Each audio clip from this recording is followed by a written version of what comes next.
சென்னையில் எத்தனை இடங்கள் இருந்தாலும் சென்னையோட ஹார்ட்டாக இருக்கக்கூடியது டி நகர் தான். அப்படியாப்பட்ட டி நகர்னு சொன்ன உடனே நமக்கு ஞாபகம் வர பிளேஸ் ரங்கநாதன் ஸ்ட்ரீட். 1923 ரெசிடென்ஷியல் ஏரியாவாக இருந்த இந்த ரங்கநாதன் ஸ்ட்ரீட் காலங்கள் மாற மாற கமர்ஷியல் ஏரியாவாக உருவாக ஆரம்பிச்சிச்சு. ஸோ அப்போ இருந்து இப்போ வரைக்கும் இங்கே தலைமுறையாக வியாபாரம் செஞ்சுக்கிட்டு இருக்காங்க.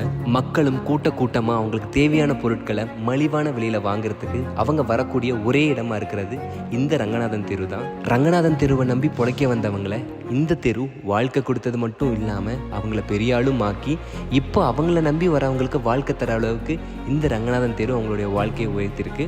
இப்படியாப்பட்ட பழமையும் பெருமையும் மிக்க ரங்கநாதன் ஸ்ட்ரீட் மக்களிடையே எவ்வளோ பெரிய தாக்கத்தை உண்டாக்கியிருக்கு. அண்ட் இங்கே இருக்க வியாபாரிகள் இந்த ரங்கநாதன் தெருவை பற்றி என்ன நினைக்கிறாங்கன்றது எல்லாமே இந்த வீடியோவில் நம்ம இப்போ பார்க்க போகிறோம்.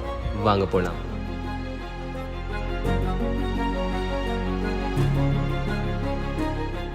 மக்கள் இங்க விரும்பி அடிக்கடி வர காரணம் என்னன்னு, அவங்களுக்கு தேவையான சுடிதார், ரெடிமேடு, சாரி எல்லாமே இருக்கும். கஸ்டிங் இல்லைன்னு சொல்லவே முடியாது. எல்லா பொருளும் ஒரே இடத்துல கிடைக்கிற இடம்னு பார்த்தா இங்க ரங்கநாத் ஸ்ட்ரீட் தான். ஒரு 1000 ரூபாய் எடுத்துட்டு வந்தா ரெண்டாவது சீப் அண்ட் பெஸ்ட்டாகவும் கிடைக்கும். மொத்தமா இங்க வந்தா ஒரே இதுல எல்லாமே வாங்கிட்டு போயிடலாம் அப்படின்ற ஒரு இது. வெளியில போனீங்கன்னா செருப்பு 500 ரூபா வரும். இங்க 100 ரூபாய்க்கு செருப்பு கிடைக்கும், 50 ரூபாய்க்கு சால் கிடைக்கும். ஜிம்கீஸ் அந்த மாதிரி ஐட்டம்ஸ்லாம் நல்ல ஸ்பெஷல்.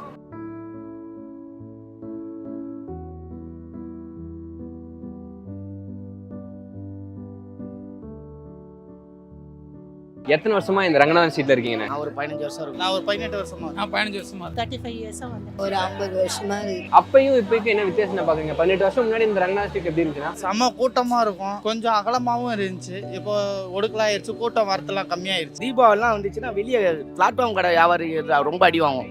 பிளாட்ஃபார்ம்ல கடை போட முடியாது, அந்த அளவுக்கு கூட்டம் இருக்கும். ஆனா இப்போ அப்படி கிடையாது.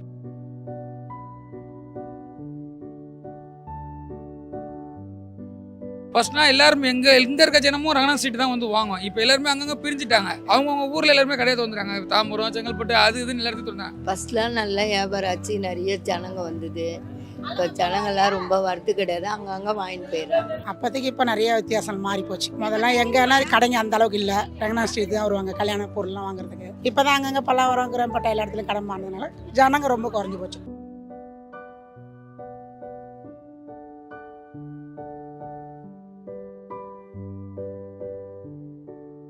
இத்தனை வருஷத்துல உங்களுக்கு மறக்க முடியாத அனுபவம் இந்த ஏரியாவில் ஏதாச்சும் இருக்காக்கா? ரங்கநாதன் ஸ்ட்ரீட்னா உங்களுக்கு ஞாபகம் வர விஷயம்? ரங்கநாத் ஸ்ட்ரீட்னா எங்களுக்கு பொழப்பு தான். இங்கே வந்தால் 10 ரூபா கிடைக்கும் நம்பிக்கை. இன்னும் நல்லா இருக்கும். உங்கள் ரங்கநாத் தெரு வந்துட்டாமே வீட்டுக்கு போகணும்னு மனசு வராது, ஜாலியாக இருக்கும். வேலை செய்யறதுக்காக வந்து இன்னைக்கு கடை வச்சிருக்கேன், ஒரு ஓனரா இருக்கிறேன். என்கிட்ட ஒரு 10 பேர் வேலை செய்யறாங்க. டெய்லர் ஷாப்ல நாளைக்கு கல்யாணமா, இன்னைக்கு வந்தா கூட பட்டு புடவை எடுத்து தச்சு கையில கொடுத்தா நாளைக்கு காலையில தாலி கட்டிக்கலாம். இங்க ரங்கநாதன் இந்த ஸ்ட்ரீட் வந்து உங்களுக்கு எவ்வளவு ஸ்பெஷல்க்கா? ஏன்னா நீங்க இங்க தான் வியாபாரம் பாக்குறீங்க ரொம்ப வருஷமா.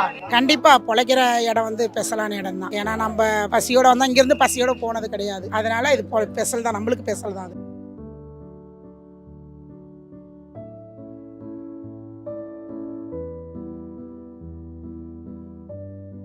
உங்க வாழ்க்கையில இந்த ஏரியா எவ்வளவு முக்கியம்? ரங்கநாதன் ஸ்ட்ரீட் எவ்வளவு முக்கியம்? ரங்கநாத் தெருவில் எங்களுக்கு அந்த காலத்துக்கு இந்த சோறு போட்ட மாதிரி கடவுள் மாதிரி. இந்த இதே ஏரியால நம்ம வந்து கடை வைக்கணும் அப்படின்லாம் யோசிச்சிருக்கீங்களா? ரங்கநாதன் ஸ்ட்ரீட் இங்கெல்லாம் வாய்ப்பு இல்லைண்ணே. பிளாட்ஃபார்ம் கடை போனதுனால 3 லட்ச ரூபா 4 லட்ச ரூபா அட்வான்ஸ். இந்த ஏரியால வியாபாரம் பண்ண காரணம் அம்மா அப்பா பண்ணிட்டு இருந்தாங்க. அதுக்கப்புறம் அவங்க வர்றதில்லையே, கட்டி கொடுத்ததுக்கு அப்புறம் நான் வராம இருந்தா அதுக்கப்புறம் திருப்பி இங்க வர ஆரம்பிச்சேன். இங்க வந்ததுலேருந்து வேற எங்கேயும் போக மாட்டேன். வேலைக்கு வியாபாரத்துக்கு வந்தா ரங்கநாத் ஸ்ட்ரீட் தான். ரங்கநாத் ஸ்ட்ரீட் எங்களுக்கு தாய் வீடு மாதிரி தான். இங்க ஒரு கடை போடணும்னா தள்ளுவண்டி கடை போடனால எவ்வளவு ஆகும்? இங்க அவ்வளவு சீக்கிரம் நம்மள போட விட மாட்டாங்க. போட்டீங்கன்னா நம்ம சொந்த வீடு இருந்தா வித்துட்டு வந்து தான் இங்க கடை போடணும். இப்போ இந்த மாதிரி ஒரு சின்ன தட்டு போறதுக்கே வந்து பாத்தீங்கன்னா குறைஞ்சது ஒரு 4 லட்ச ரூபா 5 லட்ச ரூபா கேட்பாங்க. அதுவே கடை வாசல் ரங்கநாத் தெருக்குன்னு போயிட்டேன். நான் சொல்றது உஸ்மான் ரோட் இந்த சைட்ல போனா ரங்கநாத் தெருக்குள்ள நம்ம கடை போனா, ஒரு தட்டு கடையில போனா ஒரு நாளைக்கு 2000 ரூபா வாடகை. இது இல்லாம ஒருத்தர் சம்பளம் வைக்கணும், அவருக்கு ஒரு 1000 ரூபா, ஒரு 2500 ரூபா வச்சு அதுக்கு மேல நம்ம சம்பாதிக்கணுன்றதுக்கு ஒரு ஆவாத தெரியும். அதனால நிறைய பேர் வேலைக்கு சேர்ந்துடுறாங்க. தோராயமா இங்க எத்தனை கடனா இருக்கும்? ரங்கநாத் ஸ்ட்ரீட்ல ஒரு 5000 கடை இருக்கும் மொத்தம், சின்ன பாதைங்க கடாட பாதைங்களோட சேர்த்து. இங்க வர மக்கள்லாம் எப்படின்னா இருக்காங்க? நல்லவங்களும் வராங்க, கெட்டவங்களும் வராங்க. ஒரு 10 ரூபா கம்மலை திருடிட்டு போறது கூட ஆள் வருது. அது பொதுவா சொல்லவே முடியாது. நம்ம கண்ணில் விளக்கண்ணை ஊற்றி பார்க்க வேண்டியதா இருக்கு ஒவ்வொன்றத்தையும். இங்க எப்பயுமே கூட்டமாவே இருக்கே, அது வந்தா கூட்டமா இருக்கும் அப்படிலாம் நினைக்க மாட்டீங்களா நீங்க? யாருக்குமே ஒரு பெஸ்டான இடம் கிடைச்சிச்சுன்னா எல்லாருக்குமே பிடிக்கும் தானே. பசியோட வந்தா இங்கிருந்து பசியோட போனது கிடையாது. ரங்கநாத் தெருவில் எங்களுக்கு அந்த காலத்துக்கு சோறு போட்ட மாதிரி கடவுள் மாதிரி. ரங்கநாத் ஸ்ட்ரீட் எங்களுக்கு தாய் வீடு மாதிரி தான்.